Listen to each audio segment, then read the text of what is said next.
So if you want to make 6 figures, you can't just be talking about you want to make 6 figures. You hear what I'm saying to you tonight? If you do the 3 things I tell you to do tonight, I guarantee you, whatever it is you want to do in life, you'll be able to do. You will be able to accomplish whatever you want to academically, financially, relationally, whatever. So 3 things. All right, I'm going to tell you the story. I got to get out of here. And the story is about, you guys have probably heard about this before. It was a young man who, he wanted to make a lot of money, and so he went to this guru, right? And he told the guru, I want to be on the same level you're on. And so the guru said, if you want to be on the same level I'm on, I'll meet you tomorrow at the beach at 4 a.m. He like, the beach? I said, I want to make money. I don't want to swim. Guru said, if you want to make money, I'll meet you tomorrow, 4 a.m. So the young man got there at 4 a.m. He all ready to rock and roll, got on the suit, should have wore shorts. The old man grabs his hand, said, how bad do you want to be successful? He said, real bad. He said, walk on out in the water. So he walks out into the water. Watch this. When he walks out into the water, it goes waist deep. So he like, this guy crazy. Adrian, like, I want to make money. He got me out here swimming. I didn't ask to be a lifeguard. I want to make money. He got me in. So he said, come out a little further. Walked out a little further. Then he had it right around this area, the shoulder area. So this old man crazy. He's making money, but he crazy. He said, come on out a little further. Came out a little further. It was right at his mouth. My man like, I'm about to go back in here. This God is mine. So the old man said, I thought you said you wanted to be successful. He said, I do. He said, walk a little further. He came, dropped his head in, held him down, hold him down. My man getting scratching, holding him down. I got you. I know you brushed it out, but I got you. He had him held down. I need you for an illustration. He had him held down. Just before my man was about to pass out, he raised him up. He said, I got a question for you. Somebody answer the question for me. He said, when you were underwater, what did you want to do? Lee, I'm looking for a different word, though, than lip. What's that word? He said, I wanted to breathe. He told the guy, he said, when you want to succeed as bad as you want to breathe, then you'll be successful. I don't know how many of y'all got asthma in here today, but if you ever had an asthma attack before, you short of breath, SOB, shortness of breath, you wheezing. The only thing you trying to do is get some air. You don't care about no basketball game. You don't care what's on TV. You don't care about nobody calling you. You don't care about a party. The only thing you care about when you're trying to breathe is to get some fresh air. That's it. And when you get to the point where all you want to do is be successful as bad as you want to breathe, then you'll be successful. And I'm here to tell you, number one, that most of you say you want to be successful, but you don't want it bad. You just kind of want it. You don't want it badder than you want to party. You don't want it as much as you want to be cool. Most of you don't want success as much as you want to sleep. Some of you love sleep more than you love success. And I'm here to tell you today, if you're going to be successful, you've got to be willing to give up sleep. You got to be willing to work off for 3 hours of sleep, 2 hours. If you really want to be successful, some days you're going to have to stay up 3 days in a row. Because if you go to sleep, you might miss the opportunity to be successful. That's how bad you gotta want it. You gotta go days without, listen to me, you gotta want to be successful so bad that you forget to eat. Beyonce said once she was on the set doing her thing, 3 days had gone by, she forgot she didn't eat. Because she was engaged. I'll never forget when 50 Cent was doing his movie, I did a little research on 50, and 50 said that when he wasn't doing the movie, he was doing the soundtrack. And they said, when do you sleep, 50? Sleep. He said, sleep. Sleep is for those people who are broke. I don't sleep. He said, I got an opportunity to make a dream become a reality. Football players, how many football players? Got anybody like football in here? Raise your hand. Anybody like football? Emmitt Smith. I used to be a Cowboy fan before they did my boy Tom Landry wrong. I used to be a Cowboy fan. And watch this, there was a commercial. Emmitt Smith had won his first Super Bowl, and he had this commercial when he was lifting weights. I don't know if you saw the commercial when he was lifting, and he said, Emmitt said, you know what? I won the Super Bowl, so I can rest now. He was doing his bench press. So he said, I won the Super Bowl, so I can rest now. So he throws up about 325, boom. And he rests for about 2 seconds. And he, boom, boom, boom. Did you see that? He'd already won a Super Bowl. He said, I think I'm going to take a rest. And he rests for how long? 1 second. Most of you won't be successful because when you're studying and you get tired, you quit. And I'm here to tell you today, if you got somebody came to my office the other day crying. I said, look, don't cry to give up. Cry to keep going. Don't cry to quit. You already in pain. You already hurt. Get a reward from it. Don't go to sleep until you succeed. Listen to me. I'm here to tell you today that you can come here, you can jump up, you can do flips, you can be excited when we give away money. But listen to me, you'll never be successful until I don't have to give you a dime to do what you do. You won't be successful until you say, I don't need that money, because I got it in here. So listen to me. Emmitt Smith said this at the end of the commercial. Emmitt Smith said, all men are created equal. Some work harder in preseason. I'm going to say it again because you might have missed it. All men are created equal. Some work harder in preseason. So that means that there are some people who are going to see the professor, going to see the TA. And even when the professor says, I don't meet with you, my TA meets with you, you say, I don't want to talk to your TA. I don't pay the TA. I pay you to teach me.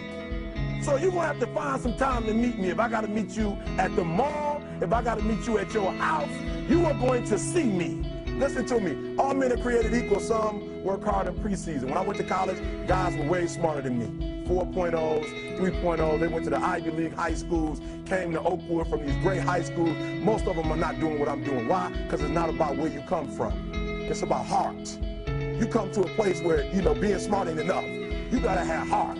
That's number one. Watch number two. Number two, catch number two. I wrote it down. I wanted to make sure you got it. It says, watch this. We're talking about sacrifice now. The important thing is this. You're right in why I'm saying it, because I only have about 3 more minutes. Listen to me. The most important thing is this. To be able at any moment to sacrifice what you are for what you will become. That's the number 2 thing. You got to catch that one. To be able to, listen to me, at any moment. Some of you can make sacrifices when Monday Night Football is not on. You can make a sacrifice. But when the game come on, for some reason, you just attached to it. For some of you, when your favorite show come on, you can make sacrifices on Sunday when ain't nothing going on. But when your favorite show comes on Monday, man, some of you focus until the phone ring, and then you like, I gotta answer. If I don't answer the phone, I'm gonna die. I'm saying to you today that there's some of you, if you give up your cell phone, you would be successful. But your cell phone is more important to you than your success. I'm gonna say it again. I'm gonna hurt somebody.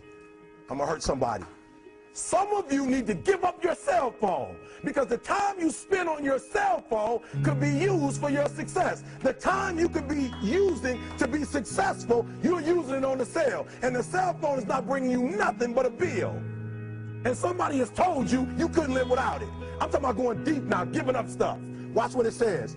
To be able at any moment to sacrifice what we are for what we could be. I don't do well in math. You're right. You ain't never studied. I'm not good in writing because you have never written before. But I dare you to fail in writing for a whole year to see if you can get to the end. I dare you to fail. I dare you to take that same class over and over again. I dare you to stop dropping classes like you soft.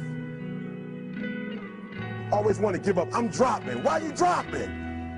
I'm so grateful that the slaves didn't drop and quit. Say, I'm just going to stop. I'm a slave. I'm just going to be a slave. I'm going to quit. Listen to me. The slaves said, we will live because one day we will become. We won't always be slaves. So today, although we're slaves, we're going to act like we're free, and one day our children will be free. If the slaves would have just said, we quit, we give up, we would have died in the Middle Passage. But some slaves said, I don't care what we go through, we're going to survive this. 400 years of slavery, we're going to get through this. And you can't get through it 1825. You can't get through a writing class, and you got tutor after tutor, resource after resource. The problem is, you ain't never felt no pain before. You're soft. It's a soft generation. You quit on everything. Our people did not quit. Harriet Tubman not only made it, she went back and got some more. She said, you know what, I made it, but I'm going to walk all, listen to me, shh. not ride the bus. I'm going to walk all the way back down to the south to get some more. And you quitting on 1825? Now watch this. You quit after you, listen to me, you get a sleeping bag and you wait for them. You wait for the first WRA instructor to come in and you come out your sleeping bag, I need help. You quit after you do that. You quit after you had, listen to me, a WRA party.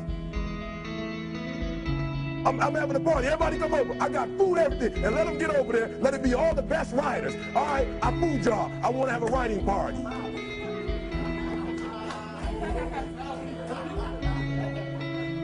I'm serious. You quit and you ain't even tried yet. Last one, I'm sorry. Last one. Listen to me. Pain is temporary. It may last for a minute, or an hour, or a day, or even a year.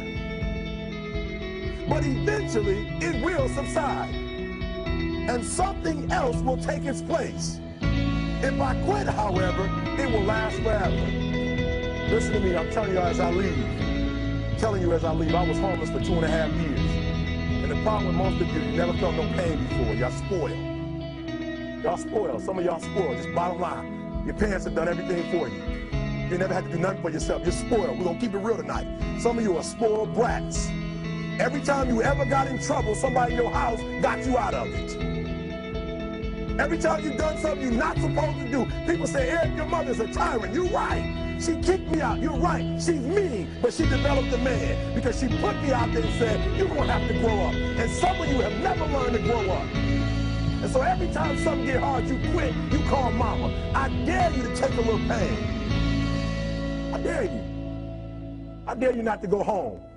Somebody said, I don't go home, I feel bad. Go through it. You ain't gonna die. At the end of pain is success. You're not gonna die because you're feeling a little pain. I'm not eating like I eat at home. That's why you're about to go to the next level, because if you keep eating like you ate at home, you'll keep being a boy or a girl. It's time to become man, woman. So don't worry about a little pain. My greatest asset is I was homeless, so I can't feel a whole lot of pain. I've already been alone. There's not a whole lot of hurt I can feel on a little paper, on a little test. So I leave you, listen to me. We have gotten to a point where it's midterms and we're moving forward. The days of you getting money, I'm not saying we quitting, but I'm saying the day has got to go from external to internal. You have to give it everything you got. No more TV, no more parties, no more playing. If you don't have a 4.0, what you need to be doing is studying. Get off the phone. I'm sorry, I'm not available until the end of this year. No, I'm for real. You reached the right number, but you called me at the wrong time. Call me back January 1st. I'm about to get busy now. Huh? I want you to have a countdown of your own and say when the countdown is over, with the real, watch me, because when I was homeless, I knew something was wrong. I knew that wasn't the best of me. And one day I said, will the real Eric Thomas please stand up? Will the real Eric Thomas please stand up? Stop being this high school dropout. Stop giving up. Stop sleeping on the street. Stop walking up and down Fecal Avenue like you ain't got nothing, and get your GED. Stop being afraid to take a test. Stop being afraid to go to college because your daddy didn't go and your mama didn't go. Stop being afraid and be the best Eric Thomas you can be. But listen to me, it's going to be hard. It took me 12 years to get a 4-year degree, but I got it. And guess what? On a degree, it don't have dates. So if it took you 4 and it took me 12, it don't show up nowhere. But I'm exactly where I wanted to be because I realized I got to commit my very being to this thing. I gotta breathe it, I gotta eat it, I gotta sleep it. And until you get there, you'll never be successful in life. But once you get there, I guarantee you, the world is yours. So work hard and you can have whatever it is you want. Thank you guys for your time.